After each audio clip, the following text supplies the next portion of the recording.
Hello guys, welcome on my YouTube channel competitive पाठशाला। तो friends, हम डिस्कस कर रहे हैं आपके जो केवीएस के हिसाब से जितनी भी केवीएस में जो आपके ईवीएस का सेक्शन है, उस ईवीएस के सेक्शन का चैप्टर वाइज सारे चैप्टर को कवर करते हुए हम उसी क्रम में आगे बढ़ रहे हैं। इसके पहले की क्लास में हम लोगों ने डिस्कस किया था पहला चैप्टर पर्यावरण। जो पर्यावरण है उसके बारे में क्या क्या इंपॉर्टेंट चीज़ें आपके एनसीईआरटी में दी गई हैं उसको हमने डिस्कस किया था। और दूसरा चैप्टर आपका था इकोलॉजी। और फिर उसके बाद हमने इंटरनल स्ट्रक्चर ऑफ अर्थ यानी कि आंतरिक संरचना, पृथ्वी की आंतरिक संरचना के बारे में अध्ययन किया था। सिर्फ उतने ही चीज़ों को पढ़ना है कि सिर्फ उतने ही चीज़ों को केवीएस के लिए पढ़ना है जितने चीज़ों का वो वर्णन आपके एनसीईआरटी के बुक में दिया हुआ है। तो सिर्फ उतनी ही चीज़ों को कवर करते हुए हम आराम से रिलैक्स होकर आगे बढ़ेंगे। और आप भी कंटिन्यू चीज़ों को देखते रहिएगा क्योंकि मैं पूरा का पूरा ईवीएस का चैप्टर वाइज चीज़ों को पूरा कंप्लीट कराने के लिए सोची हूँ। तो पूरा चैप्टर वाइज कंप्लीट कराऊंगी और जिस हिसाब से आपके एग्ज़ाम का पैटर्न है उसी के अकॉर्डिंग सारी चीज़ें चलेंगी। तो सबसे पहले आज का चैप्टर है आपका सौर मंडल अर्थात सोलर सिस्टम। सोलर सिस्टम का आज का चैप्टर है, ये आपका तीसरा या चौथा चैप्टर होगा। तो सोलर सिस्टम से क्या क्या चीज़ें आपके एनसीईआरटी में दी गई हैं, क्या चीज़ें पूछने की संभावना है, उसके बारे में हम डिस्कस करेंगे। तो सबसे पहले सौर मंडल, तो इसको हम स्ट्रक्चर से समझते हैं कि ये होता क्या है। तो यहाँ पे जो सौर मंडल है, इस प्रकार से पृथ्वी की जो, जैसे कि मान लीजिए इस तरीके से अनंत तारे हैं। पृथ्वी जो आपकी आकाश गंगा है उसमें अनंत तारे हैं। आकाश गंगा में अनंत तारे हैं जिसमें से इस प्रकार से ढेर सारे खूब वहाँ पे तारे प्रेजेंट हुए हैं। तो इस तरीके से जो हमारी पृथ्वी का जो मंदाकिनी है, हमारी जो दुग्ध मेखला आकाश गंगा है, इसी में से मान लीजिए एक तारा हमारा सूर्य है।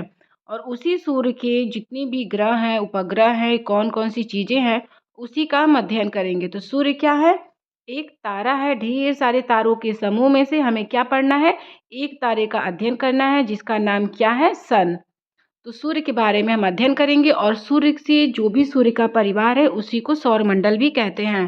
तो सबसे पहले ये प्रश्न बनता है कि हमारी जो पृथ्वी है, उस पृथ्वी का जो सौरमंडल है, हमारा सौरमंडल है, उसका आकार कैसा है? तो फ्रेंड्स, हमारे सौरमंडल का आकार जो है वो सर्पिलाकार है। कैसा है?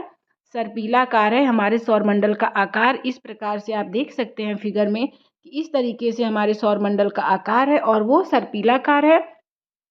दूसरे नंबर पे हमारे सौरमंडल का नाम क्या है? तो मिल्की वे। मिल्की वे हमारे सौरमंडल का नाम मिल्की वे है या फिर मंदाकिनी। दुग्ध मेखला हमारी जो गैलेक्सी है, या तो उसको हम दुग्ध मेखला आकाशगंगा बोलेंगे या फिर मिल्की वे। ठीक है। तो आगे देखते हैं कि अब इस तरीके से हमने एक तारा, ढेर सारे तारों के समूह में से एक तारा उठा लिया है आपका, जिसका नाम है सूर्य। तो उसी सूर्य के बारे में हम अध्ययन करेंगे और उसी सूर्य का जो भी परिवार है उसी को हम सौरमंडल भी कहते हैं।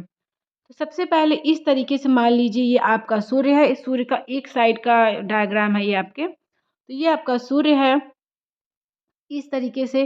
तो सूर्य के अंदर किन दो गैसों की प्रधानता होती है? तो सूर्य के अंदर हीलियम और हाइड्रोजन गैस की प्रधानता होती है, जिसमें से जो आपका हीलियम है वो 28% है और हाइड्रोजन 70% है।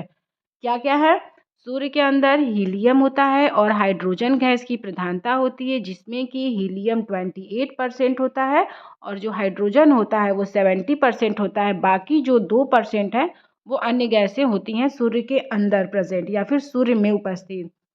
और अगर ये प्रश्न बने कि सूर्य का तापमान कितना होता है, तो सूर्य के इंटरनल तापमान 15 मिलियन डिग्री सेल्सियस होता है, जबकि बाहरी तापमान 6000 degree Celsius. Internal 15 million centigrade और एक्सटर्नल 6000 डिग्री सेल्सियस टेम्परेचर होता है सूर्य का। 15 करोड़ वर्ष में अपनी आकाशगंगा का एक चक्कर लगाता है कौन? तो फ्रेंड्स, सूर्य जो है अपने 15 करोड़ वर्षों में अपनी आकाशगंगा का एक चक्कर लगाता है, जिसे ब्रह्मांड वर्ष कहते हैं। अगर इस ऐसे प्रश्न बने कि ब्रह्मांड वर्ष किसे कहते हैं, तो सूर्य के द्वारा 25 करोड़ वर्ष में लगाए गए 25 करोड़ वर्ष में एक चक्कर लगाए गए टाइम को ही ब्रह्मांड वर्ष कहा जाता है।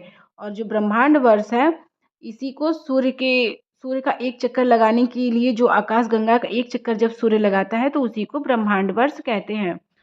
अब है पार्थिव ग्रह किसे कहते हैं और आंतरिक ग्रह और बाह्य ग्रह किसे कहते हैं। तो इस तरीके से सूर्य की टोटल 8 ग्रह होती हैं: बुध, शुक्र, पृथ्वी, मंगल, बृहस्पति, शनि, अरुण, वरुण। तो जो बुध होता है वो सबसे पहला है। बुध के बाद सूर्य के दूसरे सबसे नज़दीक शुक्र ग्रह है।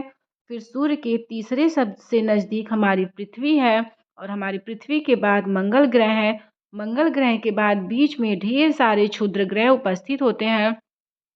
तो इस प्रकार से क्षुद्र ग्रह के इस साइड की एरिया को आंतरिक ग्रह कहते हैं और क्षुद्र ग्रह के उस साइड के जो ग्रह है उसे वायु ग्रह के नाम से पुकारा जाता है। तो यहाँ पे जो आंतरिक ग्रह होती हैं वो छोटी होती हैं और जो बाह्य ग्रह होते हैं वो साइज में बड़े होते हैं।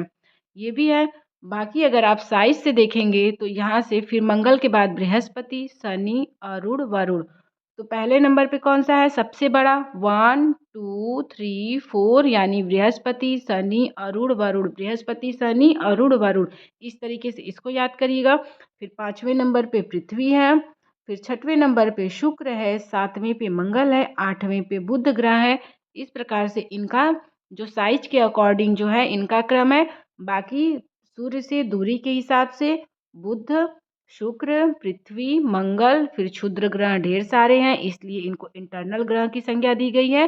फिर उसके बाद बृहस्पति, शनि, अरुण, वरुण। शनि, अरुण, वरुण। इस प्रकार से ग्रहों की अवस्थिति है।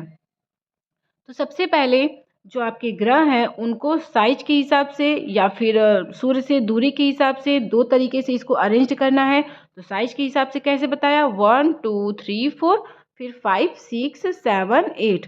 अब इसको याद कैसे करेंगे? तो सबसे पहले आपकी लॉजिक है कि अगर आप इधर के सीक्वेंस को याद कर लिए तो इधर का तो 4 ग्रह आप आराम से बता देंगे कि सबसे बड़ा बृहस्पति, फिर शनि, फिर अरुण, फिर वरुण। 4 ग्रह आराम से आप बता देंगे कि 4 सबसे बड़े ग्रहों। अगर आपसे 4 सबसे बड़े ग्रह का नाम पूछा जाए तो आप आराम से इसी सीक्वेंस में इसको बता देंगे। फिर 5वें नंबर पे पृथ्वी। पृथ्वी को हम इस तरीके से लिखते हैं, अगर हम 5 भी लिखेंगे तो कुछ इस तरीके से लिखेंगे। तो जैसे पृथ्वी का प लिखते हैं उसी तरह 5 भी लिखते हैं। तो इस तरीके से जो पृथ्वी है वो 5वां ग्रह कहलाता है, मतलब साइज के अकॉर्डिंग 5वें नंबर पे है। फिर 6वें नंबर पे पृथ्वी से थोड़ी सी छोटी इसकी बहन है। सब लोग जानता है कि शुक्र ग्रह को पृथ्वी की बहन कहते हैं। तो शुक्र ग्रह पृथ्वी से थोड़ी ही छोटी है, मतलब इनके साइज में थोड़ा सा ही अंतर है, इसलिए इसको इसकी बहन भी कहते हैं और ये 6वें नंबर पे आती है। और ऑब्वियसली सभी लोग जानते हैं कि बुध सबसे छोटा ग्रह है तो ये 8वें नंबर पे आ गया। 7वें नंबर पे मंगल ग्रह हो गया। इस तरीके से आप ग्रहों की जो साइज है उसके अकॉर्डिंग आप ग्रहों को ऑर्डर को लगा सकते हैं। बाकी इसमें दो एक प्रश्न और यहाँ से कंफर्म हो जाएगा कि सबसे गर्म ग्रह कौन सा होता है। हमारे दिमाग में ये आएगा कि जो ग्रह सबसे ज़्यादा बुध के नज़दीक होगा वही ग्रह सबसे ज़्यादा गर्म ग्रह कहलाएगा, लेकिन ऐसी कंडीशन होती नहीं है। सबसे गर्म ग्रह अगर पूछा जाए तो शुक्र है और अगर पूछा जाए कि सबसे ज़्यादा तापांतर किस ग्रह पे पाया जाता है तो बुध ग्रह पे पाया जाता है। उसको देखते हैं कि बुध सबसे ज़्यादा गर्म ग्रह क्यों नहीं है, क्योंकि बुध पर वायुमंडल नहीं पाया जाता है। जब तक किसी ग्रह पर वायुमंडल नहीं पाया जाएगा तो उस ग्रह का जो आएगी कोई चीज़ तो वहाँ पे स्टोर होगी नहीं, ठहरेगी नहीं, इसलिए वो तुरंत फिर हीट होकर फिर उसी तरह ठंडा भी हो जाती है। तो यहाँ इसका टेम्परेचर दिन के टाइम 170 तक पहुँच जाता है और रात के टाइम भी काफ़ी ज़्यादा हद तक गिर जाती है टेम्परेचर। तो टोटल अगर बुध ग्रह का तापांतर पूछेगा, इसका तापांतर सबसे ज़्यादा होता है, लगभग 540 डिग्री सेल्सियस इसका तापांतर होता है। वहीं सबसे गर्म ग्रह की संज्ञा किसे दी गई है तो शुक्र को दी गई है और कितना है 775 डिग्री सेल्सियस है शुक्र ग्रह का टेम्परेचर। और तीसरे नंबर पे है पृथ्वी। फिर पृथ्वी की क्या विशेषता है कि पृथ्वी पूरे ग्रहों में जितनी भी ग्रह हैं 8 ग्रह सबसे भारी ग्रह है कौन? तो पृथ्वी। यहाँ से इसकी विशेषता है। और मंगल ग्रह को लाल ग्रह कहते हैं क्योंकि यहाँ पे लेड ऑक्साइड की अधिकता है। लेड ऑक्साइड की अधिकता के कारण पृथ्वी को लाल ग्रह कहते हैं। और बुध को हल्का चमकीला, शुक्र को चमकीला, पृथ्वी को नीला, मंगल को लाल, बृहस्पति को पीला और हल्का पीला शनि को कहते हैं। अरुण और वरुण को हरा कहते हैं। यहाँ से ग्रहों के कलर के बारे में है कि किस किस ग्रह की कलर कौन सी है। अगर पूछे कि सबसे ज़्यादा घनत्व किसका है तो हमारी पृथ्वी का है, और यहीं पर प्रश्न बने कि सबसे कम घनत्व किसका है तो सबसे कम घनत्व वाला ग्रह जो है वो शनि होता है। हल्का, सबसे हल्का शनि होता है।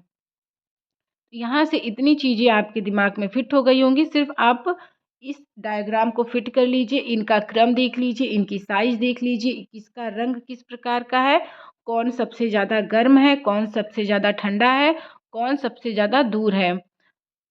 इतनी यहाँ से बातें सिर्फ आपको एक डायग्राम से आपके माइंड में फिट हो गई होंगी।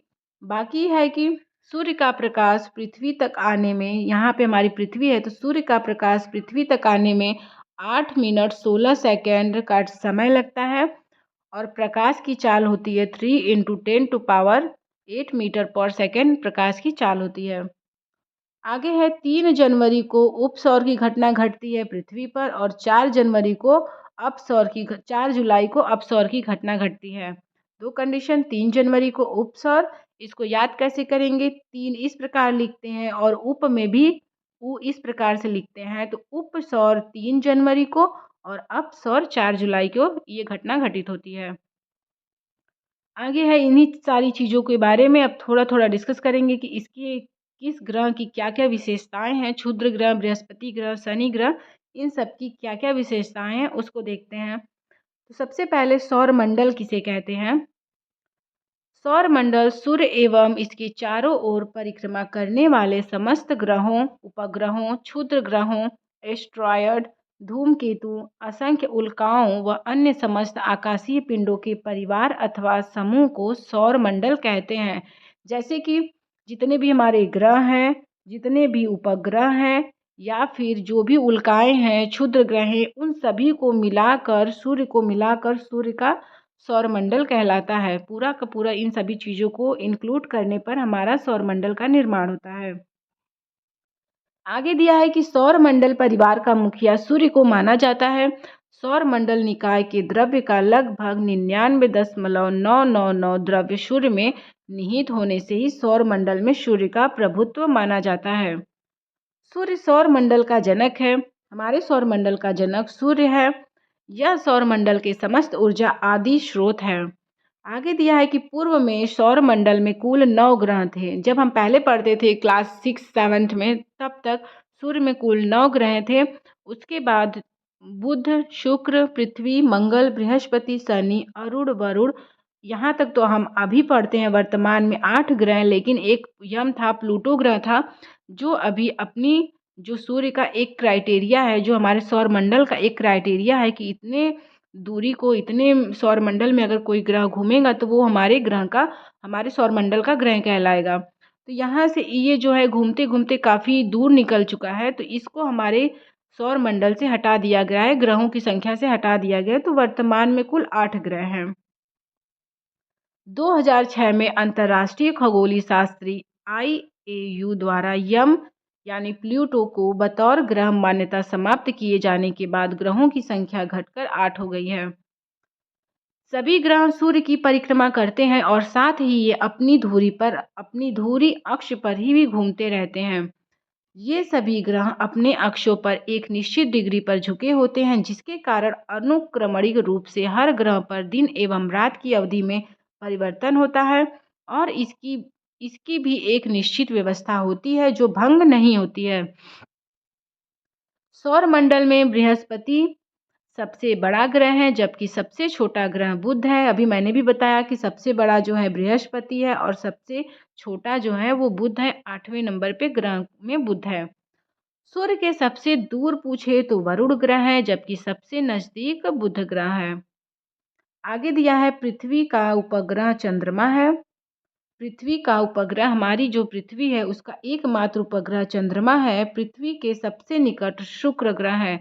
यहाँ से आपके पृथ्वी के बारे में स्टार्ट है कि नहीं, तो पृथ्वी का एक उपग्रह चंद्रमा है। पृथ्वी के सबसे निकट शुक्र ग्रह है। सबसे अधिक ठंडा जो ग्रह पूछा जाए तो अरुण, और इसका औसत तापमान 224 डिग्री सेल्सियस है। -224 डिग्री सेल्सियस इसका औसत तापमान है। सबसे अधिक ठंडा है अरुण ग्रह। शुक्र ग्रह को पृथ्वी की बहन कहते हैं। कार्ला को नवा ग्रह माना जाता है। सबसे अधिक चमकीला ग्रह शुक्र और सबसे चमकीली तारा जो है वो साइरस है, यानी कि डॉग स्टार। सबसे अधिक चमकीला ग्रह के बारे में पूछे तो शुक्र और सबसे अधिक चमकीला तारा तो साइरस। साइरस आकृति में सूर्य से 20 गुना अधिक है तथा पृथ्वी से 8.60 प्रकाश वर्ष दूरी पे है। यहाँ से ये भी पूछ सकता है कि प्रकाश वर्ष किसका मात्रक है, तो प्रकाश वर्ष दूरी का मात्रक होता है। आगे है, वर्तमान में 89 तारामंडलों की जानकारी उपलब्ध है, जिसमें सेंटोरस नामक तारामंडल विशालतम माना जाता है, जिसमें 94 तारे स्थित हैं। हमारी जो तारामंडल है, हमारे तारामंडल में केवल 89 ताराएं प्रेजेंट हैं। तारों के समूह कुछ विशिष्ट आकृतियों में दिखते हैं। आकार के अनुसार घटते क्रम में, ग्रहों का क्रम घटते क्रम में यानी कि अवरोही क्रम में सबसे बड़ा बृहस्पति, फिर शनि, फिर अरुण, वरुण, पृथ्वी, शुक्र, मंगल, बुध। तो ये जो है क्रम घटते क्रम में है। आगे है, घनत्व के अनुसार बढ़ते क्रम में, तो सबसे ज़्यादा घनत्व बढ़ते क्रम में पूछा है तो यहाँ पे सबसे कम शनि का, फिर अरुण का, फिर बृहस्पति का, फिर वरुण का, फिर मंगल का, फिर शुक्र का, और सबसे अधिक घनत्व किसका है तो हमारी पृथ्वी का है, और सबसे कम शनि का है। शुक्र को भोर का तारा और सांझ का तारा कहा जाता है। पृथ्वी को नीला ग्रह और लाल ग्रह का मंगल को लाल ग्रह कहा जाता है। गैनामीड को सौर मंडल का सबसे बड़ा उपग्रह माना जाता है। गैनामीड हमारे सौर मंडल का सबसे बड़ा उपग्रह है। पृथ्वी को नीला ग्रह, मंगल को लाल ग्रह कहा जाता है। आगे है, सौर मंडल में ज्ञात प्राकृतिक उपग्रहों की संख्या 525 है, जिसमें से 185 ग्रही तथा 347 दीनग्रही उपग्रह हैं। ज्ञात बौने ग्रहों की संख्या 5, दर्जनों से अधिक की पुष्टि का इंतजार, मतलब कि लगभग जो ज्ञात हमारे बौने ग्रहों की संख्या है वो 5 दर्जन है। डिमोस को सौर मंडल का सबसे छोटा उपग्रह माना जाता है और गैनामीड को सबसे बड़ा उपग्रह, जबकि डिमोस को सबसे छोटा उपग्रह हमारे सौर मंडल का माना जाता है। नभकीय संलयन के कारण हाइड्रोजन से हीलियम बनने की प्रक्रिया जब शुरू हो जाती है तो तारे का निर्माण होता है। अगर ये पूछे कि सूर्य में किस प्रकार से ऊर्जा की उत्पत्ति होती है, तो सूर्य में हाइड्रोजन और हीलियम जब आपस में नाभिकीय संलयन की क्रिया करते हैं तो यहाँ पे सूर्य में अपार ऊर्जा या फिर किसी भी तारे में अपार ऊर्जा का निर्माण होता है नाभिकीय संलयन से। ये पॉइंट बहुत ही ज़्यादा इम्पॉर्टेंट है कि नाभिकीय संलयन से सूर्य में ऊर्जा उत्पन्न होती है, और किसके किसके थ्रू, तो हाइड्रोजन और हीलियम आपस में बनने की प्रक्रिया जब स्टार्ट होती है। आगे दिया है, जब तारे के केंद्र का हाइड्रोजन समाप्त हो जाता है तो केंद्रीय भाग संकुचित होकर गर्म हो जाता है। रात में लाल दिखने वाला ग्रह मंगल ग्रह है। बृहस्पति सौर मंडल का सबसे भारी और सबसे अधिक उपग्रहों वाला ग्रह है। यहाँ से एक प्रश्न अगर बने कि सबसे अधिक उपग्रह किस ग्रह के पास है, तो बृहस्पति के पास है, और सौर मंडल का सबसे भारी ग्रह भी है, सबसे बड़ा भी ग्रह है। आगे है, कुल 8 ग्रहों में से केवल 5 को नंगी आंखों से देखा जा सकता है, जैसे बुध को, शुक्र को, शनि को, बृहस्पति को, मंगल को। इनको हम अपनी आंखों से देख सकते हैं, लेकिन बाकी ग्रहों को हम नहीं देख सकते हैं।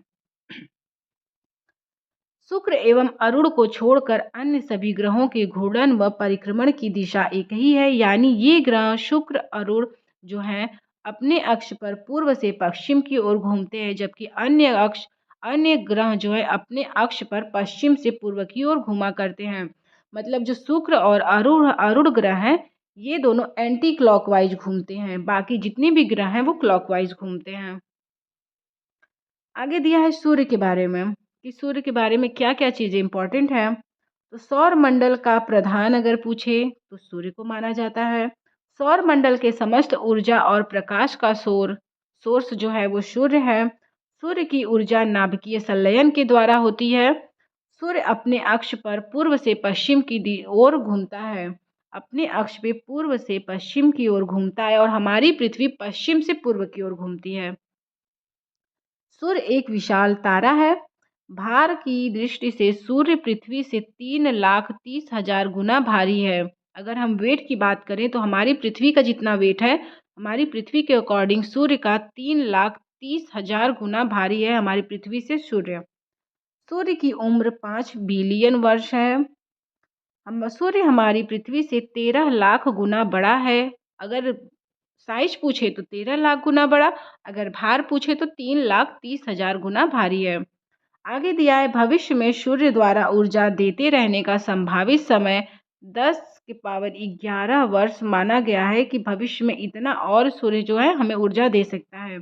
फिर धीरे-धीरे उसकी जो एनर्जी है, जो उसका ऊर्जा है वो समाप्त हो जाएगा। आगे दिया है बुध ग्रह के बारे में। अब पर्टिकुलर जो पहले सूर्य के बारे में हमने डिस्कस किया, अभी बुध के बारे में, फिर इसी तरह जितने भी 8 ग्रह हैं 8 ग्रहों के बारे में डिस्कस करेंगे। तो यहाँ पे बुध के बारे में क्या-क्या विशेषताएं हैं। बुध सौरमंडल का सबसे छोटा ग्रह है। बुध सूर्य का सबसे निकटतम ग्रह है, जिस कारण यह सूर्य के निकलने के 2 घंटे पहले दिखाई देता है। परिक्रमण समय बुध का 88 दिन का है। बुध एक दिन में पृथ्वी के 90 दिनों के बराबर होता है और इतने ही समय की एक रात होती है। बुध ग्रह जो है वो अपने दीर्घवृत्तीय कक्षा में 1,76,000 किलोमीटर प्रति घंटे की गति से घूमता है। इसकी यही गति इसे सूर्य की गुरुत्वाकर्षण शक्ति की पकड़ से सुरक्षित रखती है। बुध का अपना कोई उपग्रह नहीं है। बुध का एक भी उपग्रह नहीं है। बुध पर वायुमंडल के नहीं होने से वहाँ जीवन संभव नहीं है। इस पर इस पर दिन अत्यंत गर्म व रातें अधिक बर्फीली होती हैं। इसीलिए इसके पहले भी मैंने कहा कि जो बुध ग्रह है उस पे मैक्सिमम तापांतर पाया जाता है, क्योंकि दिन के टाइम मैक्सिमम टेम्परेचर और रात के टाइम काफ़ी ज़्यादा कम टेम्परेचर पाई जाती है। बुध का प्रमुख गुण उसमें चुंबकीय क्षेत्र का होना है। बुध का व्यास 4,878 किलोमीटर है।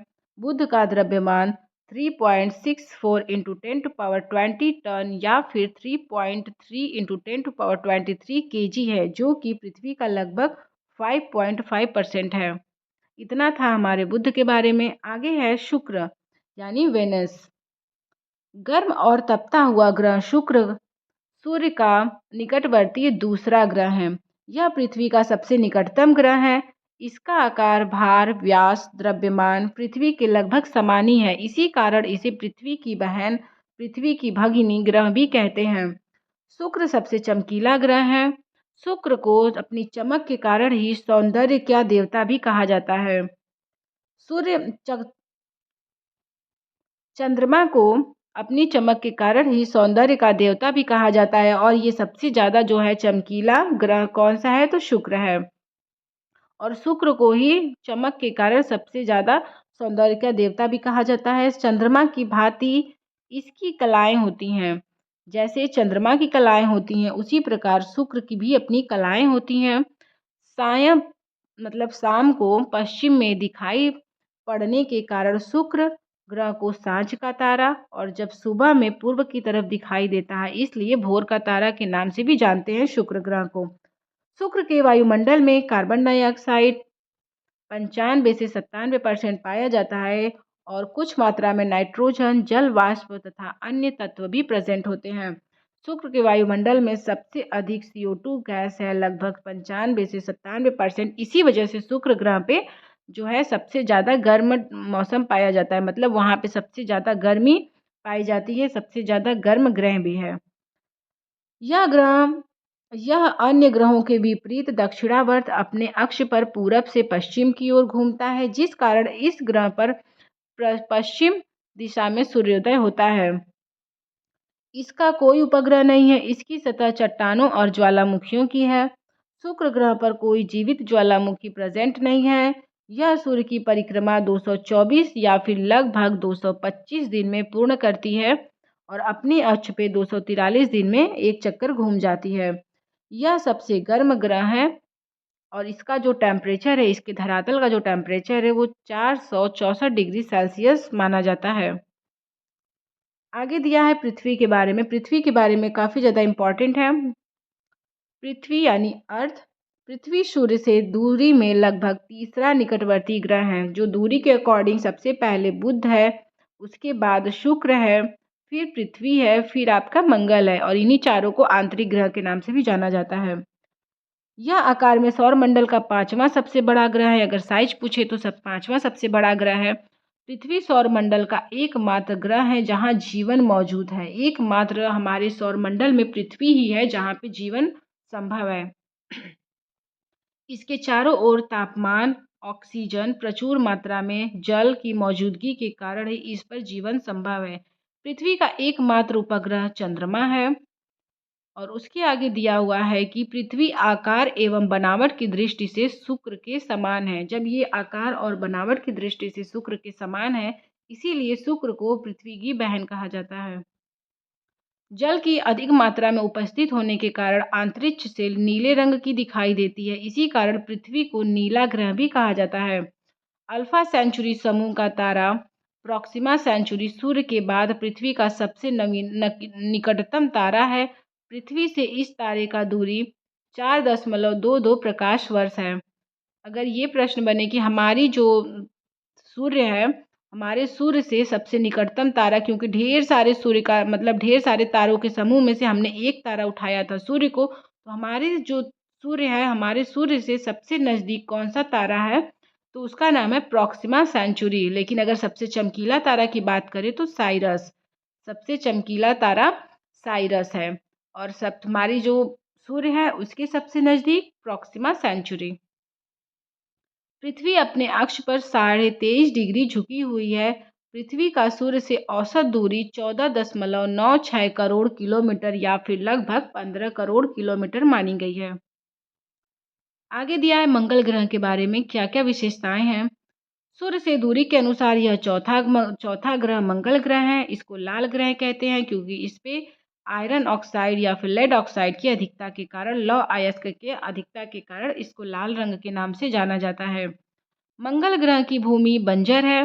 भूमि का रंग गुलाबी है। पृथ्वी के अलावा मंगल को एकमात्र ग्रह है जीवन की उपस्थिति की संभावना वैज्ञानिकों ने व्यक्त की है, लेकिन अभी तक ऐसा पॉसिबल है ये नहीं है। मतलब उन्होंने संभावना जताई है कि जिस प्रकार पृथ्वी पर जीवन संभव है उसी प्रकार मंगल पे भी संभव हो सकता है। मंगल ग्रह के दो उपग्रह हैं, फोबोस और डिमोस। और सबसे छोटा जो है वो डिमोस है, और ये हमारे सौरमंडल का सबसे छोटा उपग्रह है डिमोस, जो कि मंगल ग्रह का उपग्रह है। इसे अपनी धुरी पर एक चक्कर लगाने में 24.6 घंटे का समय लगता है और सूर्य का एक चक्कर 687 दिन में पूरा करता है। आगे दिया हुआ है कि मंगल ग्रह पर सौरमंडल का सबसे ऊंचा पर्वत निक्स ओलंपिया स्थित है। निक्स ओलंपिया जो है वो माउंट एवरेस्ट से लगभग 3 गुना अधिक है। अर्थात हमारे माउंट एवरेस्ट की ऊंचाई अगर हम अप्रॉक्स में माने तो 9 किलोमीटर है, तो इसकी जो ऊंचाई है अगर 3 से मल्टीप्लाई करेंगे तो 9 × 3 = 27, लगभग 26 किलोमीटर ऊंची है निक्स ओलंपिया, जो कि हमारे सौरमंडल का सबसे ऊंचा पर्वत है, मंगल ग्रह पे स्थित है। मंगल ग्रह पर एक दिन का समय 24 घंटे 37 मिनट 23 सेकेंड होता है। पृथ्वी के समान ही इस ग्रह के 2 ध्रुव हैं। इसका कक्षा तली 25.9 डिग्री का कोण पर झुके होने के कारण इसके दिन का मान एवं अक्ष का झुकाव पृथ्वी के ही समान है। इस कारण यहाँ ऋतु परिवर्तन पृथ्वी के ही समान होता रहता है। यहाँ पर 6 महीने गर्मी और 6 महीने जाड़े का मौसम प्रेजेंट होता है। इतना सब चीज़ था मंगल ग्रह के बारे में। अभी तक हमने सूर्य के बारे में सारी चीज़ें पढ़ लिया है। उसके बाद बुध के बारे में पूरी चीज़ों को कवर किया। फिर उसी के आगे बुध के बाद शुक्र आया, शुक्र के बाद पृथ्वी आई, पृथ्वी के बाद मंगल ग्रह आया। जितना हमारा इंटरनल ग्रह था, आंतरिक ग्रह था, वो सारा कंप्लीट हुआ। बीच में आपके ढेर सारे क्षुद्र ग्रह आ गए और उसके बाद हम आगे बढ़ेंगे तो बृहस्पति आएगा। बृहस्पति के बारे में है, बृहस्पति यानी जुपिटर। बृहस्पति सौरमंडल का सबसे बड़ा ग्रह है जो सूर्य से दूर 5वां ग्रह है। यह अपनी धुरी पर पश्चिम से पूर्व दिशा में घूमता है। इसकी सतह का तापमान -110 डिग्री सेल्सियस है। वहीं जब इसके अंदर का टेम्परेचर मापा गया तो 36,000 डिग्री सेल्सियस मापा गया। इसके अंदर का टेम्परेचर और बाहर का टेम्परेचर -110 डिग्री सेल्सियस इतना है। बृहस्पति के बारे में। इसके बाद इसके वायुमंडल का दाब पृथ्वी की तुलना में 1 करोड़ गुना अधिक है और यह वायुमंडल अत्यधिक ठंडा होता है यहाँ का। अब तक बृहस्पति पर टोटल ज्ञात उपग्रहों की संख्या 79 है। इनमें से 4 बड़े उपग्रह हैं, यूरोपा, आर्या, कैलिस्टो और गैनमीडो। तो जो गैनमीडो है वो सबसे बड़ा उपग्रह माना जाता है बृहस्पति का, या फिर हमारे पूरे सौरमंडल का सबसे बड़ा उपग्रह गैनीमीडो है, और जबकि सबसे छोटा उपग्रह डिमोस है। गैलीलियो द्वारा इन चारों उपग्रहों की खोज करने के कारण इन्हें गैलीलिया उपग्रह भी कहा जाता है। तो गैलीलियो ने इन चारों उपग्रह को खोजा था, जैसे कि जो बाहर के हैं बृहस्पति, शुक्र, सॉरी, गैलीलियो ने इन चारों उपग्रहों को खोजा था, यूरोपा, आर्या, कैलिस्टो और गैनमीडो, इसलिए इन्हें गैलीलियन उपग्रह भी कहा जाता है। गैनामीड पीले रंग का उपग्रह है। इसकी विशेषता क्या है कि यह पीले रंग का उपग्रह है, बृहस्पति ग्रह का सबसे बड़ा उपग्रह है। इसका व्यास 4848 किलोमीटर है। बृहस्पति का सबसे छोटा उपग्रह सिनोया है, और जबकि कैलिस्टो उपग्रह इससे सर्वाधिक दूरी पर स्थित है। एम लथीरा बृहस्पति का एक अन्य उपग्रह है। इसका परिक्रमण समय 11.9 वर्ष, यानी बृहस्पति ग्रह को सूर्य की परिक्रमा करने में 11.9 वर्ष का समय लग जाता है। 11 वर्ष 9 माह का समय लगता है बृहस्पति को सूर्य का एक चक्कर लगाने में। बृहस्पति को अपनी धुरी पर एक चक्कर लगाने में अन्य ग्रहों की अपेक्षा सबसे कम समय, मात्र 9.8 घंटे ही लगते हैं। इसका कक्षीय झुकाव तथा जो बृहस्पति है उसका कक्षीय झुकाव 1.31 डिग्री, व्यास जो है 1,42,984 किलोमीटर है। इसका द्रव्यमान 18,986 × 10⁻24 किलोग्राम है, और इसका आयतन आपको देख लेना है, इतना है। उसी के आगे इसके वायुमंडल में जो बृहस्पति है, इसके वायुमंडल में मीथेन, अमोनिया, हाइड्रोजन गैसें मुख्य रूप से मौजूद होती हैं। और बृहस्पति का रंग कैसा है? तो हल्का पीला, पीला या फिर हल्का पीला, जो भी आपके ऑप्शन में रहे वो राइट है। आगे है शनि ग्रह की क्या क्या विशेषताएं हैं। शनि ग्रह यानी स्टैरन, सूर्य से दूरी के अनुसार ये छठा ग्रह, आकार में सौरमंडल का सर्वाधिक बड़ा ग्रह है, सर्वाधिक सौरमंडल का दूसरा सबसे बड़ा ग्रह है। सर्वाधिक सुंदर ग्रह अगर पूछा जाए तो शनि ग्रह है, जबकि सौंदर्य की देवता वाला ग्रह पूछा जाए तो वहाँ पे शुक्र ग्रह हो जाता है। यह आकाश में पीले रंग के तारे के रूप में दृश्यमान है। शनि का सबसे बड़ा उपग्रह टाइटन है, जो आकार में लगभग गैनामीड के समान है। इसमें नाइट्रोजन युक्त वायुमंडल वर्तमान में है। जो शनि है उसमें नाइट्रोजन युक्त वायुमंडल प्रेजेंट है इस समय। शनि के 82 उपग्रह में सबसे छोटा उपग्रह पैन है। तो शनि के टोटल 82 उपग्रह हैं और सबसे छोटा उपग्रह पैन का है। शनि का औसत घनत्व मात्र 0.687 ग्राम सेंटीमीटर क्यूब है, जो पानी के से भी कम है। यदि इसे पानी में डाल दिया जाए तो यह तैरने लगेगा। आगे है अरुण की विशेषताएं। यूरेनस, अरुण आकार में सौरमंडल का तीसरा सबसे बड़ा ग्रह है। 13 मार्च 1781 में जर्मन खगोलविद विलियम हर्शेल द्वारा ग्रह की खोज की गई थी। यह अपने अक्ष पर पूर्व से पश्चिम की ओर घूमती है, शुक्र के समान। फिर उसके बाद इसकी एक और विशेषता है कि अरुण के चारों ओर शनि ग्रह की भांति ही 9 वलय पाए जाते हैं।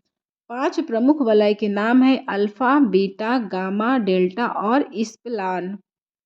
अरुण को लेटा हुआ ग्रह भी कहते हैं। आगे दिया हुआ है कि इतना झुका हुआ है कि इसको लेटा हुआ ग्रह कहते हैं, क्योंकि इसका जो अक्षीय झुकाव है वो 97.77 डिग्री है। इसका अक्षीय झुकाव, इसीलिए इसे लेटा हुआ ग्रह के नाम से जानते हैं। अरुण के सभी उपग्रह पृथ्वी की विपरीत दिशा में परिक्रमण करते हैं। अरुण के 27 उपग्रह हैं, जिनमें सबसे बड़ा टाइटेनिया है और सबसे छोटा जो है वो कार्डिलिया है। ये दोनों जो हैं अरुण के सबसे बड़े और सबसे छोटे उपग्रह हैं। टोटल अरुण के 27 उपग्रह हैं। आगे दिया है अरुण का व्यास, फिर अरुण की टेम्परेचर कितनी होती है। अरुण जो है वो 84 वर्ष में सूर्य की एक परिक्रमा को पूरी करती है। अपनी धुरी पर एक चक्कर यह 17 घंटे 14 मिनट 24 सेकंड में पूरा करता है और सूर्य का एक चक्कर 84 वर्ष में कंप्लीट करता है। इतना चीज़ें थी आपके अरुण के बारे में। फिर आगे है वरुण यानी नेपच्यून। वरुण चौथा सबसे बड़ा ग्रह और सूर्य से दूर दूर 8वां ग्रह है। इसकी खोज 23 सितंबर 1846 में जर्मन खगोलज्ञ जोहान ने किया हुआ था, जोहान्स गैले ने की थी। वरुण नई खगोलीय व्यवस्था में सूर्य से सर्वाधिक दूर स्थित है।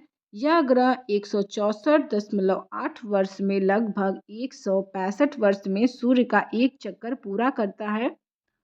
वरुण अपनी धुरी पर 17.1 घंटे में एक चक्कर पूरा करता है, अर्थात 17 घंटे 10 मिनट में एक चक्कर यह सूर्य का पूरा करता है। इस ग्रह के चारों ओर अत्यंत ठंडा मीथेन का बादल छाया होता है और इसे हरे रंग का ग्रह भी कहते हैं। जो वरुण है उसके टोटल 14 उपग्रह हैं, लेकिन अरुण के कितने थे? अरुण के 27 थे और वरुण के 14 उपग्रह हैं। आगे दिया है वरुण का पहला और सबसे बड़ा उपग्रह ट्राइटन है। फिर है कि दूसरा प्रमुख उपग्रह नेरेइड है। इसी प्रकार आगे बढ़ने पर वरुण के वायुमंडल में अति शीतलन यानी कि बहुत ज़्यादा ठंडी के कारण मीथेन के अतिरिक्त हीलियम, हाइड्रोजन, अमोनिया आदि पाए जाते हैं। इस अत्यंत ठंडे ग्रह की सतह का औसत टेम्परेचर -215 डिग्री सेल्सियस है। इसका औसत घनत्व 1.638 ग्राम सेंटीमीटर क्यूब है। इसकी कक्षीय झुकाव 1.769 डिग्री सेल्सियस है। इतना ये जो एसेंशियल जानकारी है ये आपसे नहीं पूछी जाएगी, बस यही पूछा जाएगा कि कितने उपग्रह हैं, सूर्य से कितनी दूरी पर है, फिर ग्रह आकार के साइज के हिसाब से कौन सा नंबर पे है, या फिर ये किस कलर का दिखता है। वरुण सूर्य से 450 करोड़ 3 लाख किलोमीटर दूर अवस्थित है। इतना था सूर्य के बारे में, हमारे सौरमंडल के बारे में। फिर है हमारे सौरमंडल में एक दो चीज़ और इंक्लूड है, जिसमें से पहला है चंद्रमा। तो चंद्रमा के बारे में क्या क्या है? चंद्रमा पृथ्वी का एकमात्र उपग्रह है। इसे जीवाश्म ग्रह भी कहा जाता है। चंद्रमा सौरमंडल का 5वां सबसे बड़ा प्राकृतिक उपग्रह है। पूरे सौरमंडल का 5वां सबसे बड़ा प्राकृतिक उपग्रह चंद्रमा है, जो कि पृथ्वी का उपग्रह है। चंद्रमा की सतह और उसके भौतिक तत्वों के भूगर्भीय वैज्ञानिक अध्ययन को चंद्र विज्ञान या फिर सेलेनोलॉजी कहा जाता है। चंद्रमा अपने ग्रह पृथ्वी के चारों ओर चक्कर लगाता है। इसका अपना प्रकाश नहीं होता है, यह सूर्य के प्रकाश से प्रकाशित होता है। चंद्रमा का पिछला भाग धूल से भरा होने के कारण अंधकारमय दिखता है। इस धूल के गुब्बार या अंबार की शांति का सागर कहा जाता है। चंद्रमा पे जो गड्ढे हैं, जो धूल के भंडार हैं, उनको शांति का सागर के नाम से जाना जाता है।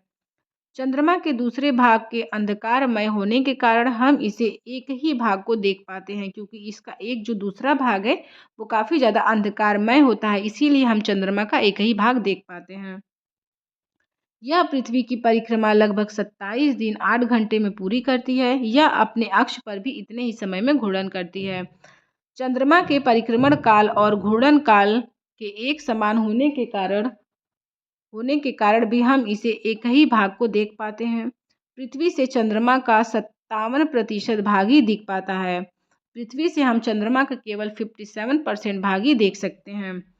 चंद्रमा का व्यास 2160 मील या फिर 3474 किलोमीटर होता है।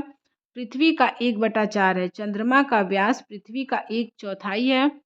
चंद्रमा पर स्थित सबसे बड़ा जो पहाड़ है वो लिप्निट्स पर्वत है। यह पर्वत 35,000 फुट यानी कि 10,668 मीटर ऊंचा है और चंद्रमा का सबसे ऊंची स्थान है लिप्निट्स पर्वत। आगे है धूमकेतु के बारे में कि धूमकेतु क्या होती है। सर्वप्रथम इंग्लैंड के खगोलविद एडम्स हेली ने सन 1682 में धूमकेतु को देखा। धूमकेतु सौरमंडलीय निकाय है, जो पत्थर, धूल, बर्फ और गैसों से बने हुए छोटे छोटे खंड होते हैं। इन्हें ही धूमकेतु कहा जाता है। धूमकेतु के मुख्य 3 भाग होते हैं। कौन कौन से? नाभि, कोमा और पूँछ। इसकी रचना लंबी पूँछ की तरह होने से ही इन्हें पुच्छल तारा भी कहा जाता है।